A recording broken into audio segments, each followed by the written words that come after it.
আপনার বাজেট যদি 17,000 টাকা হয়ে থাকে, এই বাজেটে একটা ভালো ক্যামেরা, তার সাথে 4K ভিডিও রেকর্ডিং এবং তার সাথে গুড লুকিং একটা প্রিমিয়াম মোবাইল খুঁজতেছেন, তাহলে মোটোরোলা মোটো G35 মোবাইলটা আপনি দেখতে পারেন। এই বাজেটে এই সব কিছু অফার করতেছে এই মোটোরোলা মোটো G35 মোবাইলটা। তোমার বিল এবং ডিজাইনের কথা আসলে মোটোরোলা G35 মোবাইলটার ব্যাগে একটি লেদারের ব্যাগ ব্যবহার করা হয়েছে, যার কারণে ভাই দূর থেকে প্রিমিয়াম তো লাগে, তার পাশাপাশি হাতে ধরতেও প্রিমিয়াম ফিল হয়। এই বাজেটে এরকম ডিজাইনের এবং এই বিল্ডের আর কোনো মোবাইল পাবেন না। লেদার ব্যাগে লেদার ব্যবহার করার কারণে যারা এই মোবাইলটা কিনবেন, তো তাদের জন্য একটা সাজেশন, বা মোবাইল কেনার সাথে সাথে একটা ব্যাক কভার নিয়ে নেবেন। তার কারণে হচ্ছে বেশি দিন ইউজ করার ফলে যে লেদারে রয়েছে সেটাতে স্ক্র্যাচ পড়ে যেতে পারে। তাই যদি আপনার মোবাইলকে সুরক্ষা রাখতে চান, তাহলে একটা ব্যাক কভার নিয়ে নেবেন এই মোবাইলটা কিনলে। মোবাইলটাতে কোনো আইপি রেটিং ব্যবহার করা হয় না, যার কারণে ভাই হয়তো অনেকে ভয় আছেন যে ভাই লেদারটা কোনো নষ্ট হয়ে যাবে কিনা পানি পড়ার কারণে, বাট না, এটাতে ওয়াটার কোটিং রয়েছে, যার কারণে ভাই হালকা ফুলকা আর কি পানি ছিটা পড়লেও কোনো সমস্যা হবে না। মোবাইলটির একদম নিচে রয়েছে USB Type-C চার্জিং পোর্ট, তার সাথে রয়েছে স্টিরিও স্পিকার সেটআপ এবং রয়েছে 3.5mm জ্যাকের সাপোর্ট। মোবাইলটার বাম পাশে রয়েছে সিম ট্রে স্লট।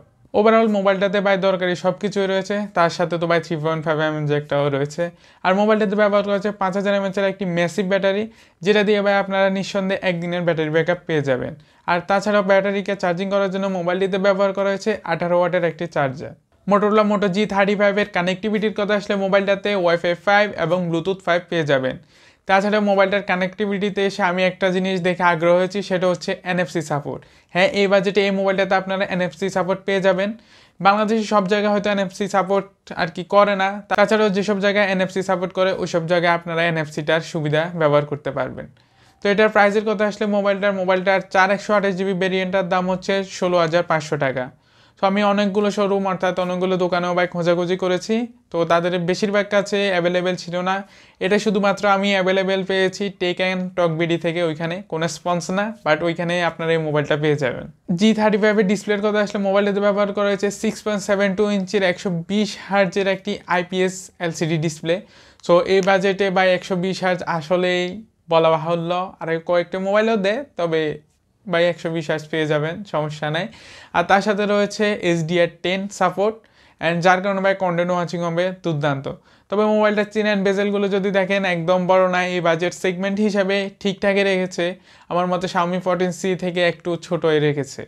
তার সাথে ডিসপ্লেতে আপনারা পেয়ে যাবেন 1000 নিটসের পিক ব্রাইটনেস, যার কারণে ভাই ডে লাইটে কোনো অসুবিধা ছাড়া মোবাইলটা ব্যবহার করতে পারবেন। মোটোরোলা মোটো G35 এর পারফরমেন্সের কথা আসলে ভাই পারফরমেন্স নিয়ে আমি একটু হতাশ হয়েছি, তার কারণ হচ্ছে এটাতে ব্যবহার করা হয়েছে Unisoc T760 এর একটি প্রসেসর 6nm, তবে এটার আন্তঃ হচ্ছে 4 লাখ, এবং ভাই আমি বলবো যে ভাই এই বাজেটে ঠিকঠাকই আছে 4 লাখের আন্তঃ। অ্যান্ড গেমিংয়ের কথা আসলে এটা ভাই পাবজিতে 40 FPS সাপোর্ট দেয়, তবে ভাই যে কনস্ট্যান্ট 40 পাবেন ওইটা না ভাই, এখানে 10-12 FPS এর মিনিমাম তো ড্রপ হয়। তো যাদের বাজেট এইখানে ভাই টুকটাক হালকা ফালকা গেমিং করবেন, মানে কত, এই ধরেন আধা ঘন্টা 10 মিনিট 15 মিনিট, তাহলে ভাই এটা নিতে পারেন, সমস্যা নাই। ক্যামেরার কথা আসলে মোটোরোলা মোটো G35 ব্যাকে মোট 2টা ক্যামেরা সেটআপ ব্যবহার করা হয়েছে। মেন ক্যামেরা হিসেবে রয়েছে 50 মেগাপিক্সেলের ওয়াইড অ্যাঙ্গেল লেন্স, তার সাথে রয়েছে 8 মেগাপিক্সেলের একটি আল্ট্রা ওয়াইড লেন্স।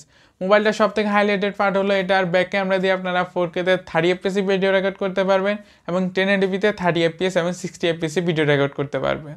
ফ্রন্টে ব্যবহার করা হচ্ছে 16 মেগাপিক্সেলের একটি ক্যামেরা, তো এইটা দিয়ে আপনারা শুধুমাত্র 1080p-তে 30 fps ভিডিও রেকর্ড করতে পারবেন। মোটোরোলা মোটো G35 মোবাইলটা কাদের জন্য? যাদের বাজেট 17,000 টাকা, এই বাজেটে গুড লুকিং প্রিমিয়াম একটি লেদারের মোবাইল খুঁজতেছেন বিশেষ করে, তার সাথে 120 হার্জের এত বড় একটা ডিসপ্লে খুঁজতেছেন, হালকা পাতলা পারফরমেন্সে স্যাক্রিফাইস করে, তাহলে এই মোবাইলটা আপনারা নিঃসন্দেহে দেখতে পারবেন। আর কানেক্টিভিটিতেও ভাই ভালো কিছুই অফার করেছে এই বাজেটের মধ্যে। তো এই ছিল আজকের ভিডিওটা কীরকম লেগেছে কমেন্ট করতে পারেন। নতুন ভিডিও নিয়ে খুব তাড়াতাড়ি হাজির হবো, ততদিন পর্যন্ত সব ভালো থাকবেন, বাই বাই গাইস।